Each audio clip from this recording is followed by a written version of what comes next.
क्योंकि पैसा हमारा है, हम सभी लोगों का है और हम लोग ही पे करते हैं, तो कहीं ना कहीं नुकसान भी हमारा ही होता है। ये चेक करिए जरा, ये सारा बाइक जो है ना अभी वॉशिंग होना बाकी है और इन सभी बाइक की जो वॉशिंग है वो हो चुकी है। यानी कि उस सर्विसिंग का ज़्यादा फ़ायदा मुझे नज़र नहीं आ रहा था। क्या क्या काम हुआ है, कितने का खर्चा आया है, और एक जो बहुत ही ज़रूरी बात है ना, जिसको कि आप एक स्कैम के रूप में भी समझ सकते हैं। देखिए अंदर से कुछ ऐसा दिखता है सर्विस सेंटर। एक एक बिल के अंदर मैं कम से कम अपना 300 से 400 या मैक्सिमम 500 तक बचाया हूँ। लीजिए भाई, सर्विस सेंटर में भी अपने को एक सब्सक्राइबर मिल गया। सामने आपको भीड़ दिखाई दे रही है ना, ये सभी लोग अपनी गाड़ियों को लेकर के आज सर्विसिंग करवाने के लिए आए हैं और ये वॉशिंग किट का एरिया है और लोग यहाँ पे खड़ा होकर के जो ना अपनी गाड़ी का वॉशिंग देख रहे हैं। ये पूरा सेक्शन जो है ना आगे से भरा हुआ है। तो उस एक्सीडेंट में मेजर एक यही प्रॉब्लम हुआ जो कि बहुत बड़ा नुकसान देकर के गई है, क्योंकि इसको और इसको कम्प्लीटली जो है ना चेंज करना पड़ेगा। तो हम लोग को इस घटना को लेकर के जागरूक रहने की आवश्यकता है और ये घटना मेरे साथ कई बार हो चुकी है, इसलिए मैं आपके सामने आज रख रहा हूँ। आज से पहले भी 3-4 बार मेरे साथ ये चीज़ें हो चुकी हैं। मुझे लग रहा था कि मैं बहुत पहले आ गया हूँ, पर ऐसा नहीं है, लेट से आया हूँ मैं। सभी को नमस्ते, गुड मॉर्निंग। आज 10 नवंबर 2024 सुबह के बज रहे 7:25 और मैं हूँ इस समय अपने होम टाउन मधुबनी में और मैं निकलने वाला हूँ अभी बस 5 या 10 मिनट में अपने बाइक को लेकर के सर्विस सेंटर के लिए, क्योंकि आज अपने बाइक का मैं करवाने वाला हूँ सर्विसिंग। देखिए अपने बाइक यानी कि स्प्लेंडर आई स्मार्ट की जो लास्ट सर्विस हुई थी वो हुई थी 20 जून 2024 को और उस समय का जो बिल आया था सर्विसिंग का वो आया था 2207 रुपये का, क्योंकि सर्विसिंग के अलावा भी काफ़ी सारी काम उसके अंदर की गई थी। लेकिन उस सर्विस के बाद जो नेक्स्ट सर्विस का जो डेट दिया गया था वो था 28 सितंबर 2024 का, जिसको कि मैं मिस कर गया। मिस क्या कर गया, अगर मैं आपसे सही बताऊं तो फिर मैं इग्नोर कर दिया, नज़रअंदाज कर दिया। देखिए सितंबर के महीने में ना काफ़ी ज़्यादा बरसात हो रही थी अपने इस एरिया में, जिसकी वजह से बाढ़ और फ्लड जैसी सिचुएशन थी और जगह जगह पानी का जलजमाव था। तो अगर मैं सर्विसिंग करवाता भी तो मान लीजिए कि फिर पानी में जाती गाड़ी और जो लुब्रिकेशन वगैरह या फिर जो भी ग्रीसिंग की जाती है वो सब बेकार हो जाती है। यानी कि उस सर्विसिंग का ज़्यादा फ़ायदा मुझे नज़र नहीं आ रहा था। सितंबर के बाद आ गई अक्टूबर आप जानते हैं कि फेस्टिवल से भरी हुई थी। पहले तो दशहरा, फिर दीपावली और अभी नवंबर का महीना ज़रूर चल रहा है, लेकिन अभी जस्ट 2 दिन पहले जो है छठ पूजा समाप्त हुई है। तो अब फाइनली जाकर के मौका मिला है कि अपनी बाइक को लेके चले सर्विस सेंटर की ओर। देखिए जो लास्ट सर्विस हुई थी वो जून 2024 में हुई थी और अभी चल रहा है नवंबर 2024, तो मोटा मोटा देखिएगा तो 3 या 4 महीने का जो गैप है वो बीच में हो चुका है और गाड़ी भी अच्छी खासी चल चुकी है। वैसे एग्जैक्ट डेटा मेरे पास नहीं है कि बाइक कितने किलोमीटर चली है, क्योंकि लास्ट सर्विसिंग के बाद जो है ना अपने बाइक का मीटर 100-200 किलोमीटर चलने के बाद ही काम करना बंद कर दिया था, क्योंकि बरसात की मौसम थी, पानी वगैरह में गई तो मीटर पिनियन उसका काम करना बंद कर दिया। तो एग्जैक्ट तो मुझे नहीं पता है कि बाइक कितना चला है, लेकिन मैं पर डे मिनिमम 100 किलोमीटर के आसपास चलाता हूँ। तो मोटा मोटी आप मान लीजिए कि 6000 प्लस बाइक चल चुकी है। वैसे बाइक के अंदर अभी भी किसी भी तरह की कोई प्रॉब्लम नहीं है जिसकी वजह से कि मैं मतलब कि उसको सर्विस सेंटर लेके जाऊं, लेकिन ये काफ़ी लंबा टाइम बीत चुका है और गाड़ी चल भी चुकी है, तो मैं नहीं चाहता हूं कि अननेसेसरी का कोई प्रॉब्लम बाइक के अंदर क्रिएट हो, तो इसलिए सर्विस करवा देने में ही भलाई है। बाकी आज से 1-2 महीना पहले की बात है, एग्जैक्ट मुझे याद नहीं है। तो मैं जब मधुबनी से सीतामढ़ी की ओर जा रहा था तो मधुबनी रहिका वाले रोड पे ही मेरा एक्सीडेंट हो गया था। एक्चुअल में एक्सीडेंट मेरे गलती से नहीं हुई थी, पीछे से एक कार वाला मेरे बाइक को टक्कर मारते हुए निकल गया। हालांकि जब तक मैं उठता हूँ, अपने आप को संभालता हूँ, बाइक को संभालता हूँ, इतने में वो भाग चुका था। तो जो आसपास के ग्रामीण लोग थे वही देख करके बताएं कि हाँ भाई पीछे से आपको एक कार वाला हिट करके भाग गया है। तो उसमें अपने बाइक के अंदर जो है ना अच्छी खासी डैमेज हुई, पीछे और आगे दोनों से। तो मैं भी आपको बाइक के पास जब चलूँगा तो दिखाऊंगा कि किस तरह की डैमेज है, और वो डैमेज इतनी बड़ी हुई है कि भाई उसके लिए अच्छा मोटा खासा खर्चा होने वाला है। पहले से ही बाइक के अंदर एक्स्ट्रा एक आध काम थी जिसको कि मैं अभी तक इग्नोर करता आया हूँ, लेकिन अब वो भी एक काम अपने जिम में आ चुका है। तो चलते हैं सीधा सा बाइक के पास और आपको दिखाते हैं कि सर्विसिंग के अलावा एक आध और क्या क्या काम करवाया जा सकता है। A few moments later. तो सबसे पहले शुरू करते हैं सामने से ही। ये देखिए आपको दिख रहा होगा मैं पूरा रस्सी से बांध रखा हूँ, क्योंकि एक्चुअल में क्या है ना, उस एक्सीडेंट के बाद जब मैं गिरा था तो यहाँ पे एक लॉक हुआ करती है जो कि हेड लैम्प को कनेक्ट करती है, मतलब कि लॉक करके रखती है। और यहाँ पे ना एक लॉक होता है जो कि इस साइड फेंडर को या वाइजर जो भी कहते हैं इसको कनेक्ट करके रखती है। तो ये वाला लॉक और ये वाला लॉक, दोनों लॉक जो है वो टूट चुका है दोनों साइड से। तो इसकी वजह से होता क्या है ना कि ये वाला जो पूरा पार्ट है ना वो बाहर निकल के आ जाता है। तो उस एक्सीडेंट में मेजर एक यही प्रॉब्लम हुआ जो कि बहुत बड़ा नुकसान दे करके गई है, क्योंकि इसको और इसको कम्प्लीटली जो है ना चेंज करना पड़ेगा। दूसरा क्या है, पीछे से अगर आप देखते हैं तो ये देखिए अपने राइट साइड की इंडिकेटर जा चुकी है। बाकी ये नंबर के ऊपर जो लाइट जलती रहती है वो भी ख़त्म है, और ये रिफ्लेक्टर जो होता है वहाँ पे ये भी ख़त्म हो चुका है। बाकी अगर आप छोटा छोटा डैमेज देखेंगे तो ये देखिए पूरा घिस चुका है, ये यहाँ पे डैमेज हो चुकी है एक्सीलेटर के पास। बाकी जैसे तैसे काम चल रहा है अभी, बाकी उसके अलावा सब ठीक है। बाकी ये सीट वगैरह तो पहले से ही फटी हुई थी, और ये जो टायर है ना वो पहले से ही ख़त्म हो चुका है। 2021 में मैं इस टायर को नया डलवाया था, उसके बाद से यही टायर चला रहा हूँ। आप देख होंगे, ये देखिए ज़रा, आप चेक करिए बाइक, ये चेक करिए ज़रा आप, टायर के अंदर मैं लिक्विड डाल रखा हूँ। और ये एक्चुअल में यहाँ पे पंक्चर नहीं है, यहाँ पे जो इसकी जो ये है ना थिकनेस, वो काफ़ी पतली हो चुकी है, मतलब टायर पूरा घिस चुका है। तो जब तक चल रही है फिर तो एक नया टायर डलवाना ही पड़ेगा इसके अंदर। ये देखिए यहाँ से भी निकलना शुरू हो गया है 2 जगह से, यानी कि ये जो टायर है ना वो कम्प्लीटली अब ख़त्म हो चुकी है, इसको चेंज ही करना पड़ेगा। तो यही है, चलते हैं। वैसे अगर इंश्योरेंस क्लेम में बात बनेगी तो ठीक है, नहीं तो फिर इसको अपने पॉकेट से ही पैसा लगा करके जो है वो चेंज करवाना पड़ेगा। नमस्ते जी, नमस्ते सभी को, गुड मॉर्निंग।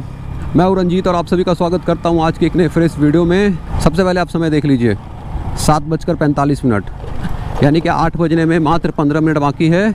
और मोटा मोटी 5 मिनट में हम लोग सर्विस सेंटर पहुंच भी जाएंगे। यहाँ से 3 किलोमीटर या फिर 2 किलोमीटर के आसपास की जो डिस्टेंस है वो रह जाती है। हम लोग अभी बस कोतवाली चौक पहुँचने वाले हैं। हर बार की तरह इस बार की भी सर्विस जो है ना अपने बाइक की मैं शिव शक्ति हीरो से ही करवाने वाला हूँ, जो कि सहुआ में है। वैसे शिव शक्ति हीरो की एक ब्रांच जो है ना पुरानी वाली, वो आपको वाटसन के पास देखने को मिलेगी, लेकिन जो सर्विसिंग का पूरा काम है ना, जो सेटअप है ना, वो सहुआ में उन लोगों ने बैठा रखा है। यानी कि वाटसन के पास वाले सर्विस सेंटर में जो है सर्विसिंग नहीं होती है। और देखिए आज 10 नवंबर है और आज संडे भी है। तो पहले क्या थी ना, बीच में हीरो वालों ने, यानी कि जो एजेंसी है मधुबनी में, वो लोग रविवार को जो है ना सर्विसिंग बंद रखते थे, यानी कि अपना एजेंसी वगैरह बंद रखते थे। लेकिन अब उन लोगों ने अपने नियम में चेंज किया है कुछ समय से। अब वो लोग मंगलवार को बंद रखते हैं और संडे को खोल कर रखते हैं। तो देखिए इससे तो हम जैसे लोगों को बहुत फ़ायदा है, क्योंकि बाकी दिन हम लोगों का वर्किंग होता है भाई, तो काफ़ी सारी चीज़ें देखनी पड़ती हैं।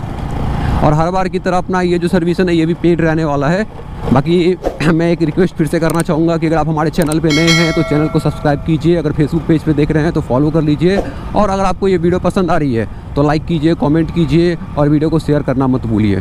हेडलाइट की जो सेटअप है ना वो पूरी तरह से टूट चुकी है, जिसकी वजह से रात में ना खास करके वो थ्रो बहुत ही ख़राब रहता है, जिसकी वजह से देखने में बहुत ही दिक्कत होता है। तो देखते हैं, बात बनेगी तो ठीक है, नहीं तो फिर वैसे ही काम चलाएँगे जब तक चलेगा। और लीजिए हम लोग पहुँच चुके हैं सर्विस सेंटर। ये जो सामने में आपको बिल्डिंग दिखाई दे रही है वही है सर्विस सेंटर। वैसे मेरी बात हो गई हुई थी, तो मेरे ख्याल से अपना काम हो जाएगा। और देखिए यहाँ पे ना सुबह 7 बजे से जो गाड़ी लेने का सिलसिला है ना वो चालू हो जाता है। तो जितना जल्दी आएंगे उतना जल्दी आपका नंबर, आपकी गाड़ी का नंबर आएगा। Paid service.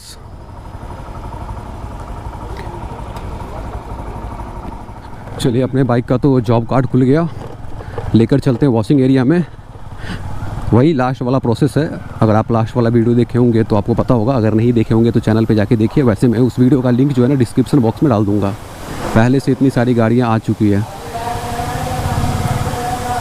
मुझे लग रहा था कि मैं बहुत पहले आ गया हूँ, पर ऐसा नहीं है, लेट से आया हूँ मैं। लीजिए भाई, सर्विस सेंटर में भी अपने को एक सब्सक्राइबर मिल गया है, सब्सक्राइब कर देते हैं चैनल।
ये सामने आपको भीड़ दिखाई दे रही है ना, ये सभी लोग अपनी गाड़ियों को लेकर के आज सर्विसिंग करवाने के लिए आए हैं। और ये वॉशिंग किट का एरिया है, और लोग यहाँ पे खड़ा होकर के जो ना अपने गाड़ी का वॉशिंग देख रहे हैं। ये पूरा सेक्शन जो है ना आगे से भरा हुआ है, और अभी भी जो गाड़ी लेने का सिलसिला है ना वो जारी है। ये देखिए, ये मेन गेट है, देखिए अभी भी जो है ना गाड़ियाँ ली जा रही हैं सर्विसिंग के लिए। बाकी इधर पूरा स्टक हो चुका है। मैं आगे चल के भी आपको दिखाता हूँ। मुझे लगा था कि संडे को ज़्यादा भीड़ नहीं रहती होगी, लेकिन भाई साहब संडे को अच्छा खासा भीड़ रहता है। यानी कि हीरो वालों ने अच्छा दिमाग लगाया है कि भाई मंगलवार को बंद रखते हैं और संडे को खोलते हैं। ये चेक करिए जरा, ये सारा बाइक जो है ना अभी वॉशिंग होना बाकी है और इन सभी बाइक की जो वॉशिंग है वो हो चुकी है, बाकी अभी भी सिलसिला जारी है। बाकी यहाँ पे बहुत ज़्यादा शोर है, चलते हैं अपन लोग ऊपर। तो देखिए अंदर से कुछ ऐसा दिखता है सर्विस सेंटर। वैसे तो ज़्यादा वीडियो बनाना या फ़ोटो लेना अलाउड नहीं है और यहाँ पे काफ़ी ज़्यादा शोर भी हो रही है, तो ज़्यादा रिकॉर्ड नहीं करेंगे अपन लोग। वो सामने में है वेटिंग हॉल, उधर चलते हैं, स्पेस भी है, बैठते हैं। बाकी इंतज़ार करते हैं अपना नंबर आने का, देखते हैं कब आता है अपना नंबर। 3 hours later. देखिए सुबह 8 से 8:15 के बीच में जो अपना बाइक है ना वो सर्विस सेंटर में लेके आया था, यानी कि जॉब कार्ड ओपन हुई थी। और अभी समय देखिए आप 11:25 मिनट। 11:25 में जो है ना अपना गाड़ी में फाइनली हाथ लगाया गया है। वो चेन स्पॉकेट वगैरह की साफ़ सफाई की जा रही है। और देखिए ये वाला जो कहानी ना हर बार रहा है कि जो वॉशिंग है ना वो शायद से ढंग से नहीं होती है, तो जब वो मैकेनिक है फूल बाबू जी, वो जब भी गाड़ी को हाथ लगाते हैं तो फिर उनको वापस से धुलाई करवाना पड़ता है। तो चलिए अब अपना नंबर आ गया है, मतलब अपने बाइक का नंबर आ गया है, तो मोटा मोटी 1 घंटा 1.5 घंटा 2 घंटा जो भी लगे, काम तो अच्छे से ही हो जाना है।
हाँ जी भाई साहब, तो सारा कार्यक्रम समाप्त हुआ, मतलब सर्विस सेंटर का। अभी अपने लोग के बीच का जो वार्तालाप है, डिस्कशन है, वो अभी बाकी है। वो अपन लोग कहीं अभी गाड़ी रोक करके बातचीत करेंगे। तो ये जो वीडियो है ना वो आज शुरू हुई थी 7:25 में घर से, जब मैं अपने छत से वीडियो को रिकॉर्ड करना शुरू किया था तब। और अभी देखिए 13:59, मतलब 2 बज गए हैं दोपहर के। तो 2 बजे तक जो है ना सर्विस सेंटर के अंदर कहानी चली है। बाकी अब 5-10 मिनट का है, कहीं भी बैठ कर के मैं आपको बतलाऊँगा कि क्या क्या काम हुआ है, कितने का खर्चा आया है।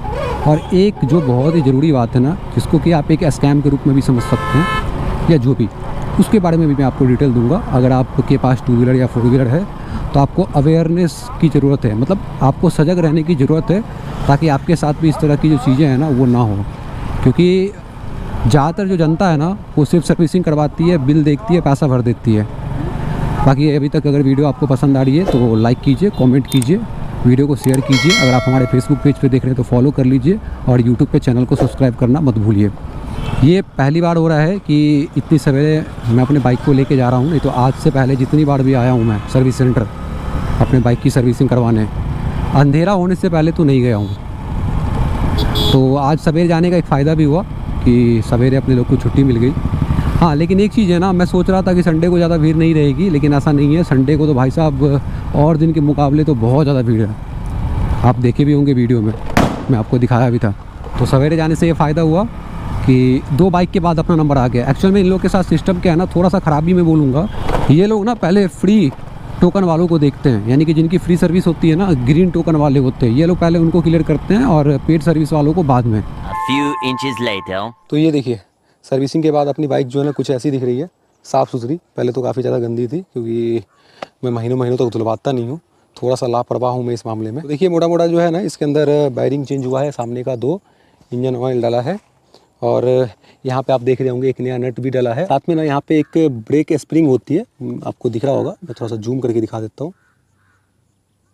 ये चेंज हुआ है। इसके अंदर एक रबर होती है, अब उसको शायद से डंपिंग रबर बोलते हैं, तो वो भी चेंज हुआ है। तो अब बात कर लेते हैं ना खर्चे पानी की। तो देखिए 1209 रुपये का बिल आया है, जिसमें कि जो 2 मोटा बिल रहा है, एक तो अपना मोबिल का 465 रुपये और दूसरा लेबर कॉस्ट जो कि 425 रुपये के आसपास से लोग करते हैं। बाकी ये जो बैरिंग है इसका 200 रुपये लगा है, पीछे वाली नट का 17 रुपये लगा है, उसके अंदर जो रबर थी उसकी 80 रुपये के आसपास लगी है। तो 1209 रुपये का टोटल बिल है, जिसमें कि मोबिल और लेबर कॉस्ट ही सबसे ज़्यादा गया है। देखिए, मैं आपको एक चीज़ के बारे में बताना चाहता हूँ जो कि आपको पता होना चाहिए, क्योंकि पैसा हमारा है, हम सभी लोगों का है और हम लोग ही पे करते हैं, तो कहीं ना कहीं नुकसान भी हमारा ही होता है। तो हम लोग को इस घटना को लेकर के जागरूक रहने की आवश्यकता है। और ये घटना मेरे साथ कई बार हो चुकी है, इसलिए मैं आपके सामने आज रख रहा हूँ। आज से पहले भी 3-4 बार मेरे साथ ये चीज़ें हो चुकी हैं। तो ये है कि जो सर्विस सेंटर के अंदर पार्ट्स होती हैं, तो वो कई बार पुरानी हो जाती हैं, लेकिन वो लोग सिस्टम में नए बिल के हिसाब से जो पेमेंट का, यानी कि जो पार्ट का प्राइस है, उसको वो लोग अपडेट कर लेते हैं। जैसे कि अभी ये बैरिंग डला, तो इस बैरिंग की, एक बैरिंग की दाम थी 100 रुपये, तो 2 बैरिंग डली तो 200 रुपये होना चाहिए था, उन्होंने 210 रुपये ऐड कर लिया। इसके अलावा जो पीछे वाली रबर थी, डंपिंग रबर या जो भी उसको कहते हैं, जो कि पीछे वाले व्हील के अंदर डलती है, तो उसकी प्राइस थी 80 रुपये MRP उस पार्ट्स के ऊपर वाले, मतलब पन्नी के ऊपर जो MRP लिखा होता है, लेकिन उन्होंने 88 रुपये ऐड कर लिया। जब मैंने उनसे कहा कि भाई आप इसको रिड्यूस कीजिए, क्योंकि मैं MRP से ज़्यादा आपको बिल्कुल भी नहीं दे सकता हूँ, क्योंकि जो एजेंसी वाले होते हैं, सर्विस सेंटर वाले होते हैं, वो आपसे MRP ही वसूलते हैं, किसी भी तरह का कोई भी छूट नहीं देते हैं। तो फिर उनका कहना था कि नहीं भैया, हमारे सिस्टम में जो दिख रहा है वही मैं आपसे लूँगा। बाद में फिर वहाँ दास जी बोल करके एक मैनेजर है, जिनका काफ़ी सपोर्ट भी रहा है। आज से पहले भी जिस तरह की प्रॉब्लम आई है उसमें उनका सपोर्ट देखने को मिला है, तो फिर उनकी सपोर्ट से ये सभी चीज़ें सही हो गई। तो देखिए, अगर मैं ध्यान नहीं देता तो यहाँ पे मेरा 18 रुपया चला जाता।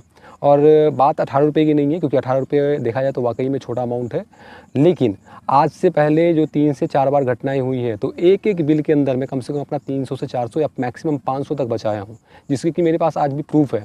इसको मैं चाहूँ तो जब भी चाहूँ दिखा सकता हूँ, साबित कर सकता हूँ। अभी वाले बिल का भी वही कहानी है।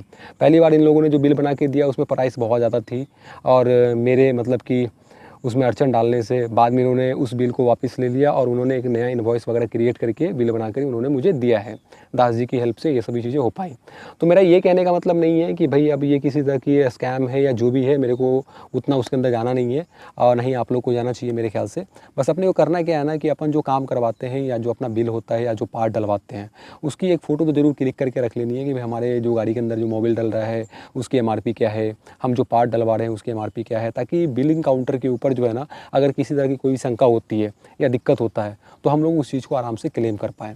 अब थोड़ी देर के लिए ये लोग मानने के लिए तैयार नहीं थे, और ये पहली बार नहीं हुआ है, आज से पहले भी हुआ है।